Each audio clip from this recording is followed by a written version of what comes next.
What's up, guys? How's it going? It's Kaeyoh from Tempo Storm here, and today I wanted to talk about Vikings and play again.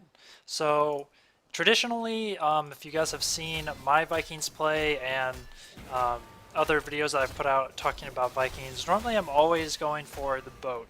And I've had a straightforward Vikings build that I've used for a very long time, but recently I've been questioning whether that's actually the best build to go on Vikings, and I've been testing a lot of play again just to see how I feel about it. And I just wanted to share with you guys a particular build that I've been using on Vikings that I actually feel is very strong, and go over some reasons why I think play again is actually a really good option, and how you can be really effective with this particular build if you want to test something out and differ from the boat. Now on this particular map, Garden of Terror, I actually like this build more, and I'm coming to really enjoy playing it because a lot of the time, as a Vikings player, you're the Viking that's in the plant terror, and you're usually the best person to put in there. It's usually like an Olaf. Um, so you're not grouping your Vikings anyways, and you're not getting value out of boat. And that is kind of a problem when your whole build kind of uh, relies on late game getting really good boat ultimates, but you're the one that's in the terror all the time. I feel like that's kind of a disconnect in the build and what you're trying to accomplish.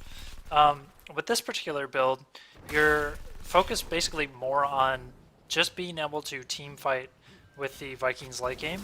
By the way, the Vikings have a very good team fight with this build. I'm going to talk about why that is. But your goal is more just to be able to get in there, be effective in a team fight, do a lot of damage, and actually win a fight. Um, and also just be really valuable split pushing constantly, and always basically being alive in the late game. That's what play again does for you. Late game, you know you're going to be alive. You're going to have that second chance to come in there and go back into a team fight.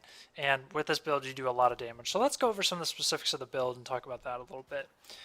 In this build, you have still the standard Bribe and Merc Lord at 1 and 4. Now, if you were on a map like Infernal Shrines, I would actually say go Olaf the Stout and Eric the Swift instead. I think those are the alternate choices if you don't want to go the Merc talents. And the reason I say Infernal, by the way, is because those camps have or Towers of Doom. Towers of Doom is a good example as well.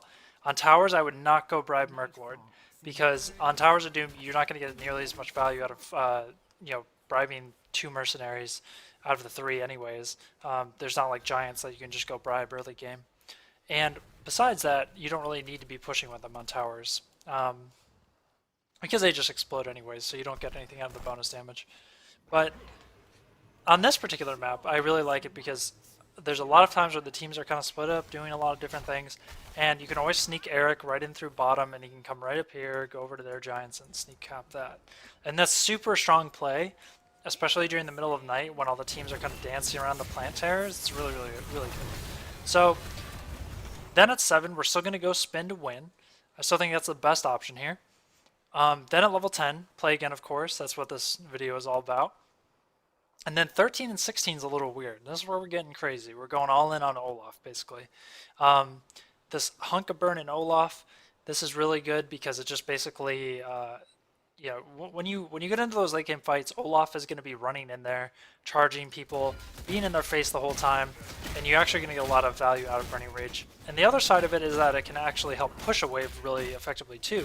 Because you just stick Olaf in the middle of the wave, and bam, you're just going to clear that stuff real quick. So then at 16, you go larger and charge, which is the little mini stun, 1 second. I guess it's not a mini stun, it's a 1 second stun. That's pretty good. And that actually is such a strong talent you'll find late game. You can use it to interrupt things like strafe, and I don't think you can interrupt a mosh, but you can interrupt some channeling, stuff like that. And also it just keeps targets there for you to like collapse on them. And yeah, I just think that's a really underestimated talent. Then at level 20, it's going to be, actually if you look at this team fight right now, this team fight where I just pick off Falstad running in there right at the end. Looks like we win this team fight. Anyways, getting distracted here. At level 20, it's going to be Fury of the Storm. Now, honestly, I was like running checkpoint reached when I first started trying out this build.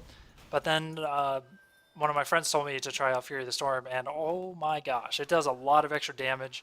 And honestly, it's really good in general because you're just going to be shoving waves that much faster.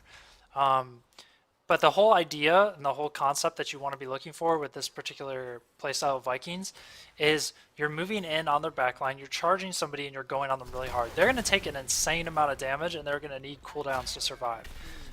When the enemy team turns on you, you basically are just pulling one Viking back, usually like your Eric, just pull him out of the fight, and just get him ready for a quick revive and then a re-engage. You just revive them and go back in. And this really punishes the enemy team for killing you because you're just going to respawn and go right back in with another stun charge and everything. So it's actually a lot of damage and it does a lot of work. Alternatively, when you're dealing with like a plant terror situation, as soon as the plant ends, a lot of times the enemy team will just like instantly kill your Viking, and then you're stuck without a Viking for a really long time late game. With this build, you don't have to worry about that. You can just revive whatever Vikings get picked off in the process, and you can just group them all up and start pushing and fighting again right after. So, with that being said, guys, there's the build. Let me know what you guys think about it. I don't know, man. I'm kind of feeling like I'm going to be switching to this build for the most part. You know, Arthalon was the one who really started running this on Towers of Doom, but I started trying it on other maps and everything, and I just overall really like the feel of how much damage you do in team fights, possibly more so than boat. So, alright guys, I'll see you in the next video. Have a good one. Take care. Thanks for watching.